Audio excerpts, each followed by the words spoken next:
আসসালামু আলাইকুম সুধী দর্শক শ্রোতা, হোয়াইট টক চ্যানেল থেকে আপনাদের স্বাগত জানাচ্ছি। আমি অ্যাডভোকেট আবুল হাশেম টিপু। চাঁদাবাজি, আজকে দুটি কথা বলবো এই চাঁদাবাজি নিয়ে। এই চাঁদাবাজি শব্দটা কে না বুঝে?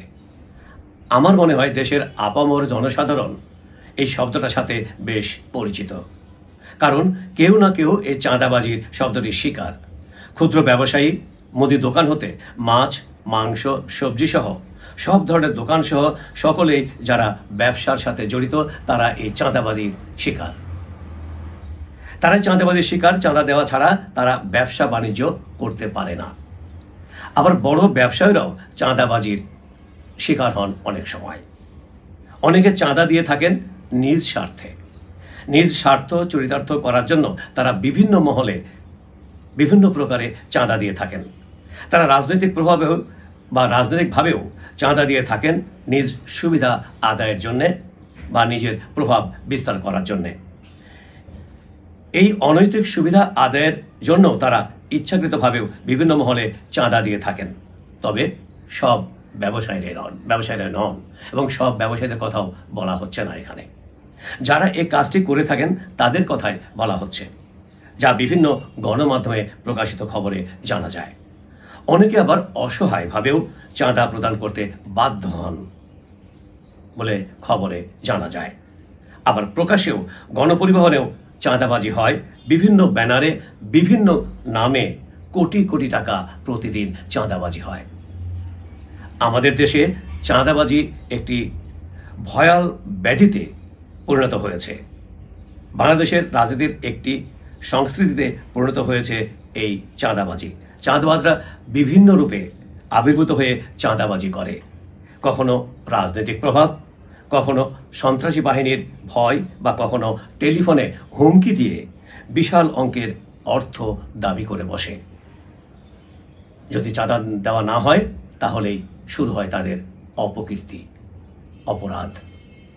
যাকে টার্গেট করে টাকা দাবি করে তিনি যদি ওই চাঁদাবাজের তাদের দাবিকৃত টাকা দিতে না চান বা অস্বীকার করেন, তাহলে চাঁদাবাজরা সেই ব্যক্তিকে নানা রকম ভয় দেখায় এবং হত্যার হুমকিও দেয়। বলে দাবিকৃত টাকা না পেলে প্রাণে মেরে ফেলবে বা অন্য কোনো ক্ষতি করবে বলে ভয় দেখায়।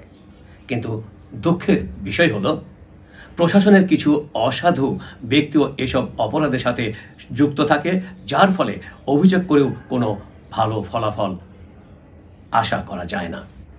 এতে ভুক্তভোগীর পরিণতি যা হবার তাই হয়, যা বিভিন্ন গণমাধ্যমে প্রকাশিত খবরে জানা যায়।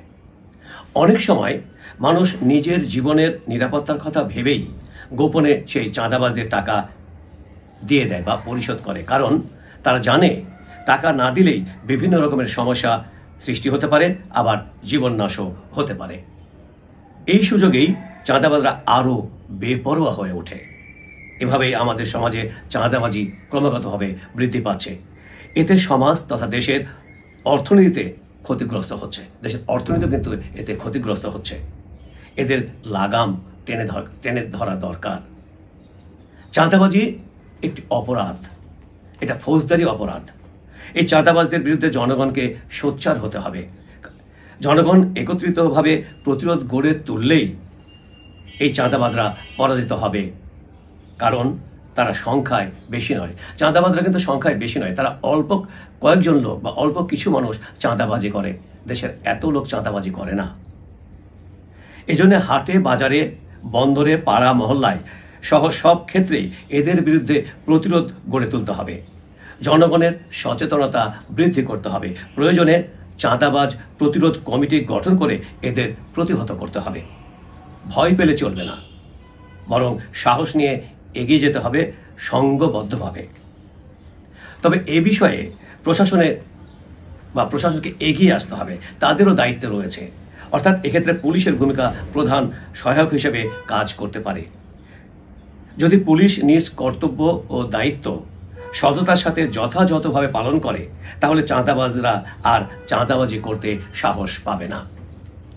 তা না হলে এদেশের মানুষ চাঁদাবাজদের কাছে জিম্মি হয়ে থাকবে এবং তাদের জীবন তাদের কাছে অনিরাপদ তথা জিম্মি হয়ে পড়বে, যা কখনো কাম্য নয়। শুধু তাই নয়, এই প্রতারকরা, চাঁদাবাজরা কোথায় কোথায় হয় না, এই চাঁদাবাজি কোথায় হয় না। চাঁদাবাজির ধরন বা প্রকারভেদে একই জায়গায় এক এক রকমের হয়ে থাকে। বিভিন্ন নামে বিভিন্ন ব্যানারে চাঁদাবাজি করে থাকে এই চাঁদাবাজরা। অফিসে চাঁদাবাজি হয়, স্কুল কলেজে বিশ্ববিদ্যালয়ে চাঁদাবাজি ভর্তিতে, মানে স্কুল ভর্তিতে চাঁদাবাজি হয়, হাটে বাজারে চাঁদাবাজি হয়, উন্নয়নমূলক কাজে কর্মে টেন্ডারে চাঁদাবাজি হয় সহ বিভিন্নভাবে বহুভাবে চাঁদাবাজি হয়, বিভিন্ন প্রকারের চাঁদাবাজি হয়।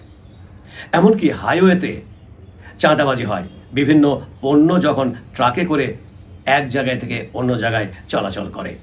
এই চাঁদাবাজির ফলে নিত্য প্রয়োজনীয় দ্রব্যের মূল্য বেড়ে যায়, ফলে জনগণের ক্রয় সীমার বাইরে চলে যায় এসব পণ্য। এতে জনগণের